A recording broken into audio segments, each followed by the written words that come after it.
अरे प्रभु को गिन गिन के गालियां देता था शिशुपाल। ये जब शिशुपाल प्रकट हुआ तो बुआ का ही लड़का था, 4 भुजाएं थी। तो इसके जन्म उत्सव के समय फिर श्री कृष्ण बलराम जी भी गए हुए थे। तो आचार्य ने जन्म कुंडली उस समय बाची कि महावीर होगा, ऐसा ऐसा सब वर्णन करते रहे और कहा ये उन्हीं के हाथ से मारा जाएगा जिसकी गोद में डालने पर इसकी 2 भुजाएं हट जाएंगी। तो वहां जितने आए हुए थे रिश्ते नातेदार, समाज के श्रेष्ठ श्रेष्ठ जन, सबकी गोद में शिशुपाल को, और जे भी भगवान श्री कृष्ण की गोद में डाले 2 भुजाएं गिर गई। रो करके उनकी बुआ ने कहा कि मैं भिक्षा मांगती हूं कि मेरे बालक की आपके हाथ से हत्या नहीं होनी चाहिए, तो उनका 100 अपराध क्षमा करता हूं। तो उन्होंने सोचा 100 अपराध काहे को करेगा, का 100 अपराध तक मैं इसे बिल्कुल कोई दंड नहीं दूंगा, वचन देता हूं।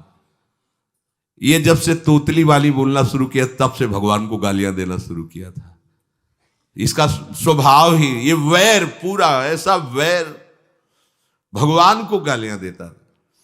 जिस समय सब धर्मात्माओं राजाओं की सभा भरी हुई थी और भगवान श्री कृष्ण की अग्र पूजा हुई, सब तो सह गए, शिशुपाल खड़ा हो गया और ऐसे कटु वचन बोले। महाभारत में लिखा, हमने स्वाध्याय में पढ़ा था, ऐसे कटु वचन बोले कि कोई भी नाराज हो जाएगा उससे।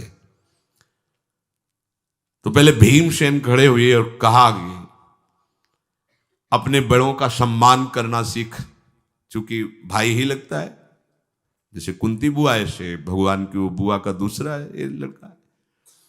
सम्मान करना सीख, अगर तू ऐसे ही बोलता रहा तो यही मैं तेरा गला काट दूंगा। ऐसे कहा, बैठ जा ब्रकोदर, बहुत खाने वाला, तू क्या मेरे से लड़ेगा। भगवान ने भी इशारा कर दिया।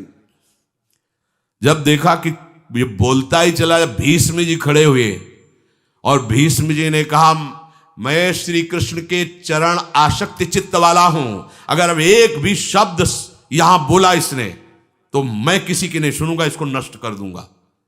और दोनों सभाओं के सर पर पैर रखता हूं, जो श्री कृष्ण का विरोध करे उसके लिए मैं पर्याप्त हूं। भगवान ने कहा, चुप रहो, शांत रहो, सबको बैठा ला। वो गिनती शुरू किए थे, 98, 99 का शिशुपाल सावधान, जो तुम्हारी माता को वचन दिया था बस एक शब्द रह गया है, आगे मुझे दोषी कोई न ठहराए। 100 तक क्षमा करने की बात कही थी।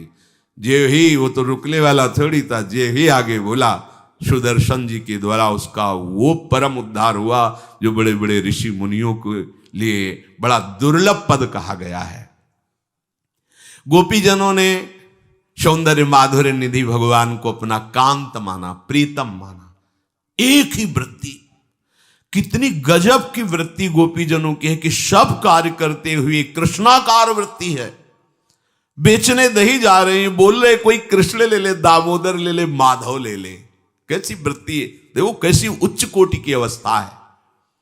किसी भी भाव से हमारे प्रभु से जुड़ जाए तो इच्छा द्वेष द्वंद्वों से वो मुक्त हो जाए। और जब तक ये ठीक है, ये बेठीक है, इस तरह के द्वंद्व तुम्हारे हृदय में बने रहेंगे, तब तक मूढ़ता रहेगी और उससे पतन होता रहेगा। संसार का संबंध दृढ़ होता है इच्छा से। बहुत सुंदर बात है, संसार का संबंध दृढ़ होता ही है इच्छा से। इच्छा खत्म, संसार का संबंध खत्म। कितनी बढ़िया बात है। पर हम भागे घूम रहे हैं इच्छाओं की पूर्ति के लिए।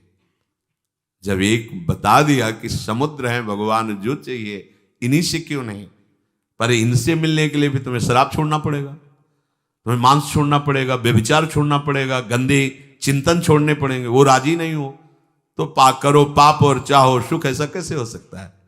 यही है जीव की परेशानी, यही है। वो ये चाहते हैं कि हे संत महात्मा, हे भगवंत, हमको छूट दो, हम खूब गंदे आचरण करें और आप हमसे सेव संतरा रुपया पैसा ले लो और आप ऐसा आशीर्वाद दो कि हमारी उन्नति होती रहे, दुख न मिले, हमें सुख ही मिलता है। कभी स्वप्न में भी नहीं हो सकता। तब लग कुशल न जीव कहूं, सपने हूं मन विश्राम, जब लग भजत न राम कहूं, शोक धाम तज काम। ये दुखों का खजाना काम अर्थात इच्छा, इसका त्याग करके भगवान की शरण में होकर जब तक नाम जप नहीं करोगे, स्वप्न में भी तुम्हें विश्राम नहीं मिलेगा। और नाम जप एक गंदे आचरण करने वालों के हृदय में नहीं हो सकता। नाम परम पवित्र है। ये तभी होगा जब आपका खान पान सात्विक हो, आपका वातावरण सात्विक हो, आपका बोलना उठना बैठना सब सात्विक हो, तब नाम भगवान कृपा करेंगे आपकी जिह्वा। फिर कौन सी इच्छा रह जाएगी, कौन सी इच्छा रह जाएगी? अरे आप विश्वास कीजिए, ये जितनी इच्छाएं हैं सब स्वाप्निक हैं। जब आप सच्चा विवेक धारण करेंगे तो आपसे पूछा भी जाएगा कि जबरदस्ती केवट से कह रहे ले लो, वो कह रहा आप कछुनाथ न चाहिए मोरे, नहीं चाहिए। प्रहलाद जी कह रहे हैं वरदान मांगो, हमारी आज्ञा का पालन करो, तो कह रहे हाँ आपकी आज्ञा का पालन करता हूं, हे नाथ मुझे यही वरदान दीजिए कि आपसे भी कोई इच्छा न रहे। ये वरदान मांगा कि आपसे भी कोई इच्छा। आप सोचो क्या है ऐसा भागवतिक रस कि जिसको वो मिला तो भगवान से भी कह देते। और भक्त तो बड़े विचित्र विचित्र है, वो भगवान से कहते तुम्हारी इच्छा क्या है प्यारे, बोलो हम पूर्ण करते हैं। तुम्हारी इच्छा क्या है, हमारी तो कोई इच्छा ही नहीं, आप बोलो आपकी इच्छा क्या है, आप क्या चाहते हो, मैं कैसे आपको रिझाऊं। ये जब कामना को लेकर के मनोवृत्ति का प्रवाह संसार की तरफ होता है, तब ये कामना ही हमें राग द्वेष में बांध देती है। जो महापुरुषों ने उपासना करके शास्त्र स्वाध्याय करके अनुभव किया है, उसे ध्यान से सुनो। इच्छाओं से बचने का उपाय, इच्छा ही आपके बंधन का कारण है, इच्छा ही जन्म मरण का कारण है। इच्छाओं से बचने का उपाय, कर प्रमाद मत बनो आलसी, करो सुचारु रूप से काम, अपना काम स्वयं करने में लाज बड़प्पन तजो तमाम। पहली बात, शरीरधारी को किसी दूसरे शरीर से अपने शरीर की सेवा तब तक नहीं लेनी चाहिए जब तक बीमार ना हो जाए, असमर्थ ना हो जाए, चाहे गृहस्थ में हो चाहे विरक्त में हो। ध्यान दीजिए, आप चाहे आपकी पत्नी हो, पुत्र हो, परिवार हो, आप उनके सेवक हैं, क्योंकि वो सब प्रभु के जन हैं। इस भावना से रहोगे, कभी नाराज नहीं होगे, कभी गुस्सा नहीं आएगा, कभी झगड़ा नहीं होगा।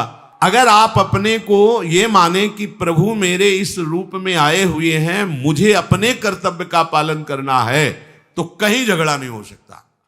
तुम जो कर रहे हो तुम्हारा कर्तव्य, हमारा कर्तव्य है कि हम पति पुत्र परिवार आदि जो भी है, ये हमारे भगवान का स्वरूप है। मैं आप समझो वही भगवत साक्षात्कार, पर ऐसा कौन मानता है। अच्छा, साधु वेश में ये जरूर सावधानी रखनी चाहिए, ध्यान देकर सुनिए। जब तक आपका शरीर स्वस्थ है, आप किसी से किसी भी प्रकार की सेवा स्वीकार न करें। भिक्षान्न के सिवा कोई भी सेवा स्वीकार न करें। अपने शरीर की सेवा तब तक करें जब तक आपका शरीर असमर्थ नहीं हो जाता। असमर्थ हो गए तो फिर हरि ही करें आकर स्वयं, या किसी को भेज दें, उनके बस की बात है। देखो माधवदास बाबा की लंगोटी स्वयं श्री ठाकुर जी महाराज धो रहे हैं। तब तक हमने अपने बड़े संतों को देखा है, बिल्कुल किसी भी तरह की कोई सेवा नहीं स्वीकार करते। अपनी दिनचर्या अपने हाथ से, अपने शरीर की पूरी। आपको क्या हो गया है, आप भी वैसे ही चलो जैसे गुरुजन चले हैं, भिक्षान्न के सिवा। आप अपनी किसी भी तरह की सेवा किसी से मत करवाइए। आप देखो इच्छाओं का दमन होना शुरू हो जाएगा, यहीं से इच्छाओं का दमन शुरू हो जाता है। आप